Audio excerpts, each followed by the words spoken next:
Počuj, Simona Karolina sa rozišla? Poprvé, prečo mi lezeš do izby bez ohlásenia? Vôbec prečo mi lezeš do izby? A po druhé, čo ťa to vôbec zaujíma? Však ale čo si drama queen, normálne sa pýtam. Všetci to teraz riešia. Ja dobre viem, prečo to chceš vedieť, lebo si z nej posraný. Ježiš, ne, však ona je nejaká 6, 7 maximálne. 6, 7. Bráček, ty si tak cringe. Táto tvoja nová TikTok nonchalant éra, koho tým chceš prosím ťa zbaliť? Ale vieš čo, toto ja vôbec nemusím počuť, vieš, koľko ma čajoček chce? Nejakú Karolínu tu budem riešiť s tebou. Ale inak Karolina ťa spomínala. Môžem ti to povedať, keď chceš? Však keď niečo rozprávala, no tak povedz, akože whatever.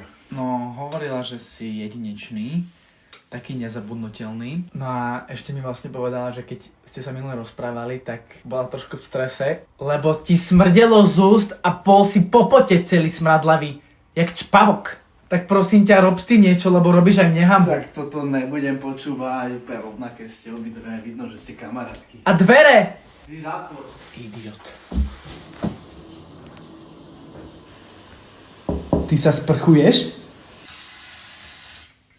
A ty nemáš čo na robote, Simona? Nebodaj si vstúpil do svedomia. Tak to pre teba musí veľmi veľa Karolinka znamenať. Simona, prosím ťa, vypadni a nestávaš do mňa. Idem preč. Karolina mi práve poslala snap. No jasné. Prisahám. Tak prosím ťa, nepokaz si to. Neposielaj jej na silu tough guy fotky. Usmej sa.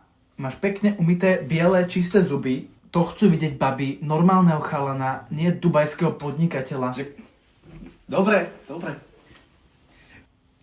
Nehajte na mňa, ja som profík. No to sa opovážiš poslať jej.